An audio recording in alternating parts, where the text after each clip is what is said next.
Silence or Blue Magic Silence is done. Finished, refurbished, stripped, washed, polished. Not really polished actually. I shall elaborate on that. But yeah, certainly looking a lot better than it did before. The tool door does not poke open anymore.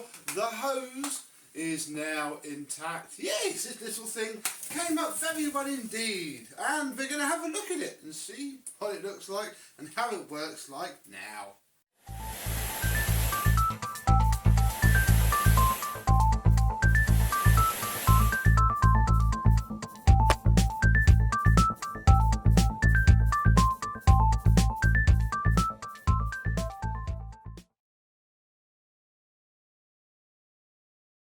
Yes, hello my vacuum cleaner chums, how are you today? Here's a nice mix of comments from the before video on this Philips or the Oreck dust, whatever it was, dust catcher thing, identical machine, just in white. I'll put a picture up now, and yeah, it's very interesting to see that this was rebadged as an Oreck of all things, which aren't renowned for quality cleaners, shall we say, and I would call this a quality cleaner especially for its time period. But yes, just like the Philips, the other one that we have, the Wet and Dry Philips Triathlon, that was it, that was very popular in different parts of the world. Seems this was too, and yes, we'll have a close look around here.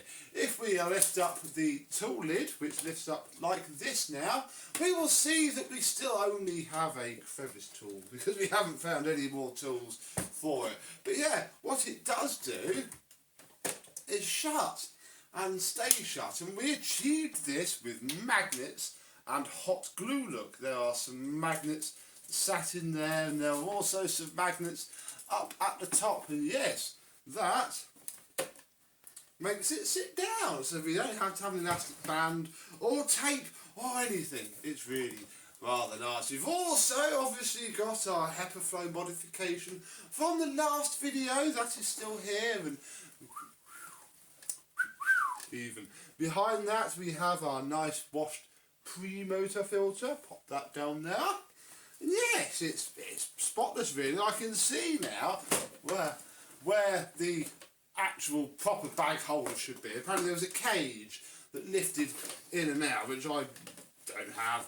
I doubt we're ever going to find one now, especially in the UK, where this machine seemed to have just been sold, you know, for a bit and then stopped selling, which is sort of indicative of Philips machines really. They've always sort of sold them. They went through a phase of having some about a few years ago in the UK as well, but they just don't really last. Not last as in, you know, the quality of the machine. Last as in being sold. I don't know. They must have been just priced really badly, and, you know, compared to everything else. Because this thing would have had to compete with probably the DC02, bless us, and I'd have had one of these over an O2 any day of the week. We have our power control, our power socket. Everything is pretty good. I even fitted a post-motor filter diffuser to the back of there. Onto the tools, and yes, managed to fix the hose. It came out, just screws in ultimately, so it's still loose now, so it can be removed, and that is good because we haven't managed to find a new hose end, so that's why the remains of this one is taped to this dirt finder. No idea if it works or not. It's got a battery in it, but it doesn't seem to really be doing anything. But yeah, this makes a nice little adapter for this. We just got to find, Mr. James just has to find another hose end, which shouldn't be too bad since they were used quite commonly. It's just finding one that doesn't come with an entire vacuum cleaner surrounding it, and then wands and the bitty basic floor tool there, which yeah is very nice and shiny and clean, you know, not trashed like they can be. There's a little bit of use. Yeah, very good indeed. So it looks a lot better.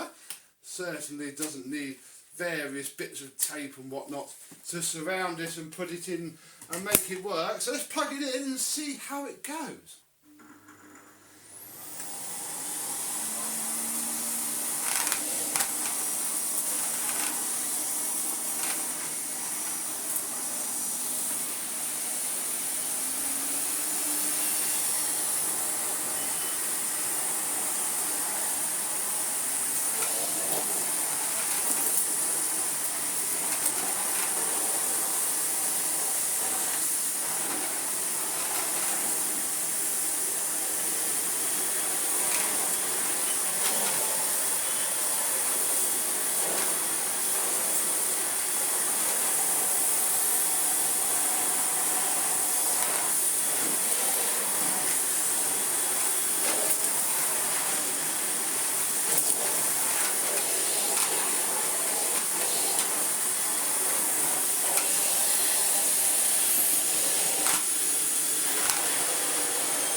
lovely thing to use. It is very quiet. It has a lot of airflow.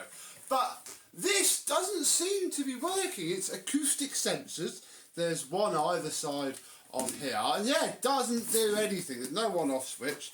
So it's just on all the time. And yeah, the reason I have this here is because I'm thinking that if I can position this in a way where you can see, it will confirm that there are no lights to show.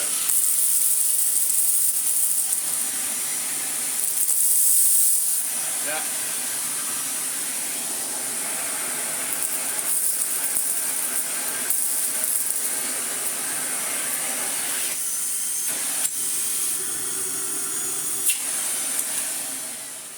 No, there's nothing. This is dead, and it's not for the want of a battery. It has a brand new battery in it, which I'm going to take out just in case it's going to cause it any damage. Yeah, whatever this, or however this dirt finder meter workhead doesn't work now, but again provides a handy thing for the hose.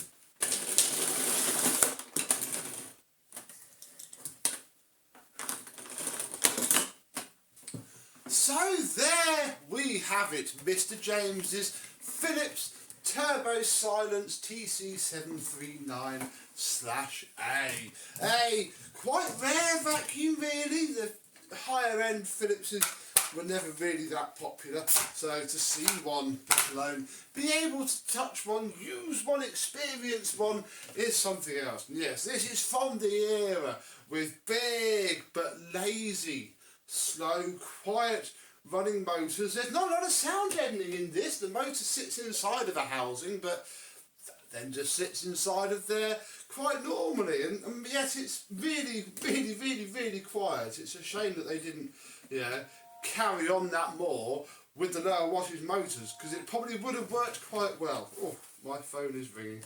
Hey ho. So yes, another oddity ticked off the list, the Philips Turbo Silence. Thank you very much for your comments on the previous video on this. Tell me, do you love yours? If you have one, have you ever had a Philips Turbo Silence?